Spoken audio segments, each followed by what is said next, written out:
look, you've had your hand up for a while. I'm going to take your question. Lady in the front there. Look, my one question is basically, or my one comment, or passing comment, is that so many times you've brought up women in Islam. I'd just like to correct that I've read the Quran, and all Muslim scholars would agree with me that Islam gives women a lot of rights.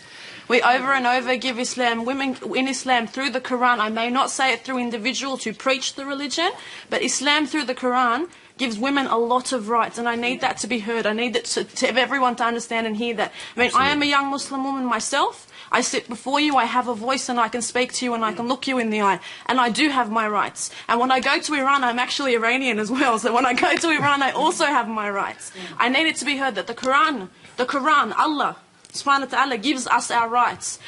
People, individuals in countries, and people who represent our religion may not, and they may do the wrong thing to sort of stand in front and show us religion and preach us religion, but Islam does. All right. We're going to take that as a comment, a very passionate one at that. Okay. Well, no. No, we're not. No, we're not going to take it as a comment. I can see your face, I can see your hair, and I can see you sitting in an audience with young gentlemen. Don't you tell me you can do any of that in Iran. I can, though. No, you can't. Yes, I can. No, you cannot. I can. In Iran, in the Islamic Republic of Iran, where I have been, my hair would be out. My hair would be out because my veil would be little. My hair would be, it may be covered a little bit, but just like in the Bible, in the letter to the Corinthians, it says to cover your head, to be modest. It's a shame she spoiled what could have been a perfectly good statement. All right, okay, I'm sorry. Modesty would be there. I mean, you've been talking about these cheap jokes and things throughout this whole conversation, but you're the only one making the cheap comments. You insult your sisters in Tehran who are being beaten, and raped every day when you say that they have their rights in the Islamic Republic. It's an insult to the women of Iran. I do not. Astaghfirullah. Okay. As a Sufi Muslim, I'm very ruffled by the title of your book. Of all the titles that you likely had at your disposal, did you have to settle for the literal negation of Allahu Akbar? Yes. I thought so. Thank you for that question. Thank you. No, it's a very good question, and I'm glad. I wanted to come back to it. Why? Yeah.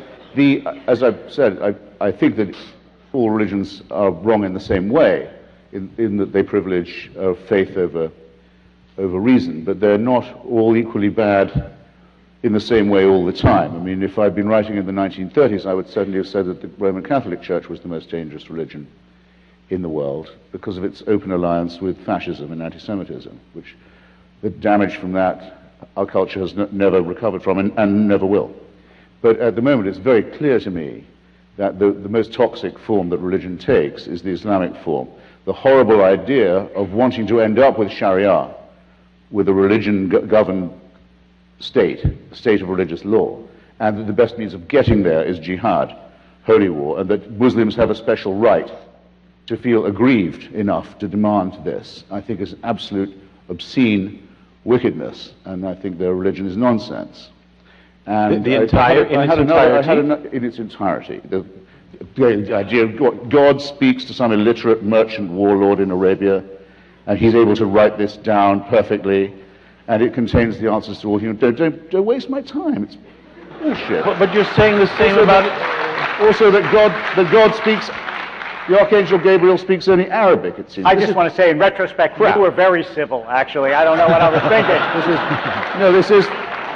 Is this the same characterization of all religions? Well, actually, no, because remember, Islam makes one special claim for itself. All religions claim to be revealed truth. They all are founded by divine revelation. But Islam rather dangerously says, ours is the last and final one. There can't be any more after this. This is God's last word.